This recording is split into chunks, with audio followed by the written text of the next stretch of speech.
অর্থ সংস্থা বা IMF, এর বাইরে বিশ্ব বাণিজ্য সংস্থা, বিশ্ব স্বাস্থ্য সংস্থা, এইভাবে বৈশ্বিক পরিমণ্ডলে অনেকগুলো ফোরাম আছে। এই ফোরামগুলো গ্লোবাল সোসাইটিকে কন্ট্রোল করে। এখন এই গ্লোবাল সোসাইটি, গ্লোবাল যে ফোরামগুলোর উপরে যাদের কর্তৃত্ব অথবা নিয়ন্ত্রণ যত বেশি, ওভারঅল টোটাল গ্লোবাল সিস্টেমের উপরে, পুরো পৃথিবীর ব্যাপারে, বিভিন্ন দেশের উপরে তার প্রভাব ততটা বেশি। কারণ আমরা জানি একটা রাষ্ট্র স্বাধীন হওয়ার জন্য কিন্তু আন্তর্জাতিক স্বীকৃতির একটা বিষয় আছে। তো ফলে আন্তর্জাতিক স্বীকৃতিটা আন্তর্জাতিক ব্যবস্থা থেকে আসে। আমরা যদি বিশ্ব ব্যবস্থার দিকে তাকাই, যদি জাতিসংঘের কথাই ধরি, জাতিসংঘের সাধারণ পরিষদের আসলে এক্সিকিউটিভ পাওয়ার নেই।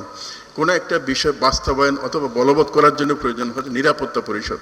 তাহলে নিরাপত্তা পরিষদের 5টা যে সদস্য আছে, এই 5 সদস্যের একরকম ক্ষমতা আছে, আর অন্যদিকে সাধারণ যারা মেম্বার আছে তাদের ক্ষমতা অন্যরকম। এই 5 সদস্যের মধ্যে আবার যুক্তরাষ্ট্র হচ্ছে একক পরাশক্তি।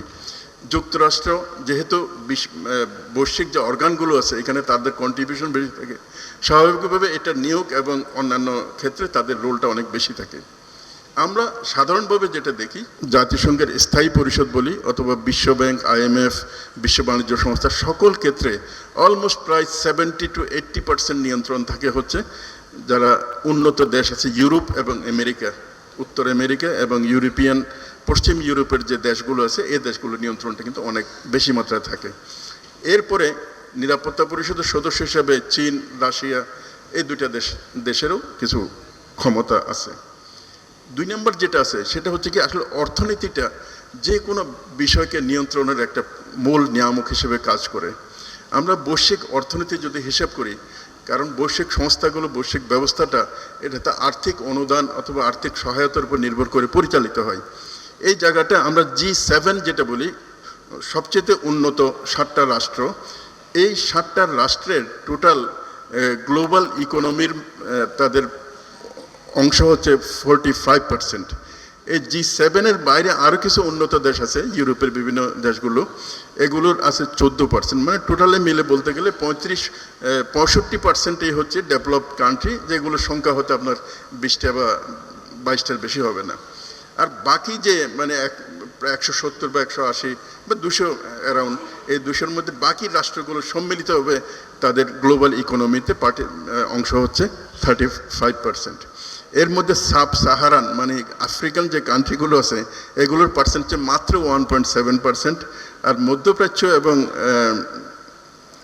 মধ্য এশিয়া, এই 2টা অঞ্চল মিলে হচ্ছে 4.5%।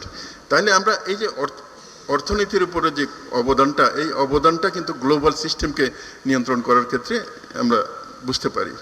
আর 3 নম্বর যেটা আছে সেটা হচ্ছে প্রতিরক্ষা ক্ষমতাটা। আসলে আমরা দেখি এখন ইসরায়েল এবং ফিলিস্তিনিদের মধ্যে একটা যুদ্ধ চলছে, যে যুদ্ধের সাথে পরোক্ষভাবে লেবানন, সিরিয়া, মিশর এবং মধ্যপ্রাচ্যের অন্যান্য দেশগুলো যুক্ত হয়ে গেছে।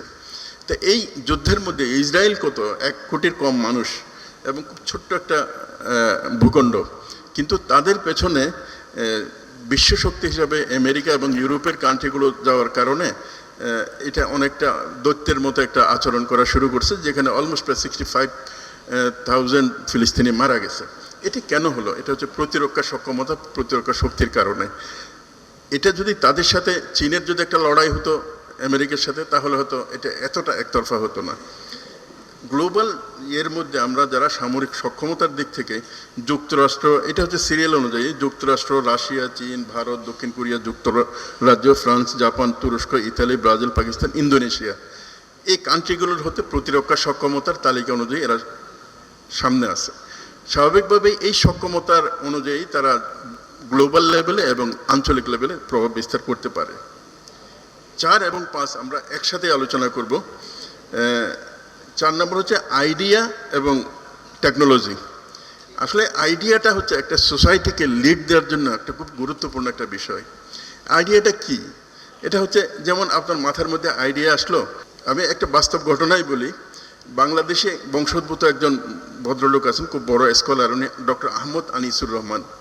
উনি অনেকগুলো বিষয়ের উপরে মাস্টার্স PhD করছে গ্লোবাল লেভেলে, একসময় নাসায় কাজ করতো।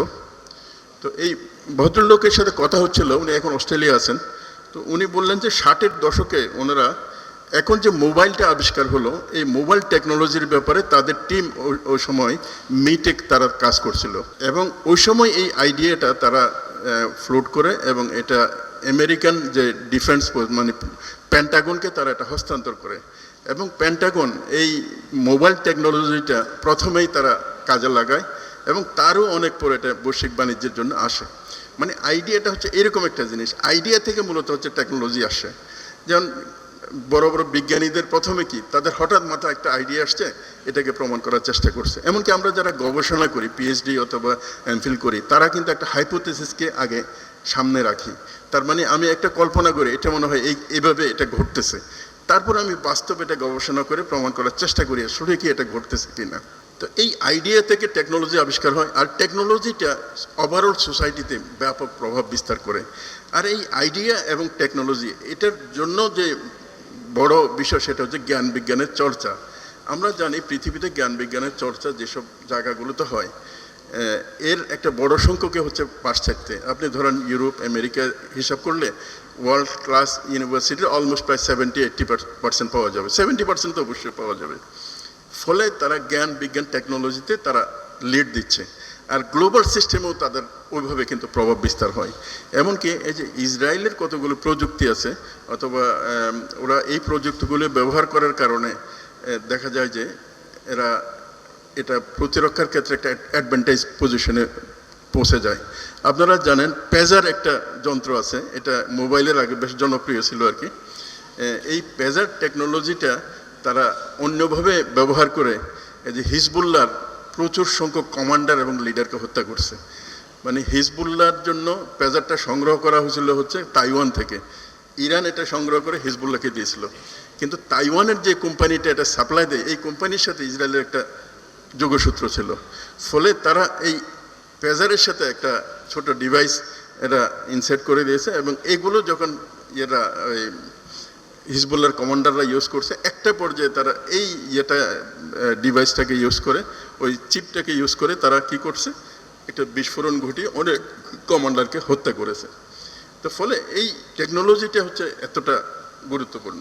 সর্বশেষ হচ্ছে কি গণমাধ্যম, যেটা নিয়ে আসলে আমরা আলোচনা করি। আসলে যারা ওয়ার্ল্ডের নেতৃত্ব দিচ্ছে, আপনি যদি হিসাব করেন বৈশ্বিক যে গণমাধ্যমগুলো, এর বড় একটা অংশ হচ্ছে তাদের নিয়ন্ত্রণে। আপনি গ্লোবাল বিগ যদি মিডিয়া হাউস ধরেন, তাহলে কি কি বলবেন বিবিসি, রয়টার, এএফপি, সিএনএন, তারপরে সংবাদপত্র যদি বলেন নিউ ইয়র্ক টাইমস, গার্ডিয়ান, এই পত্রিকাগুলো বলবেন।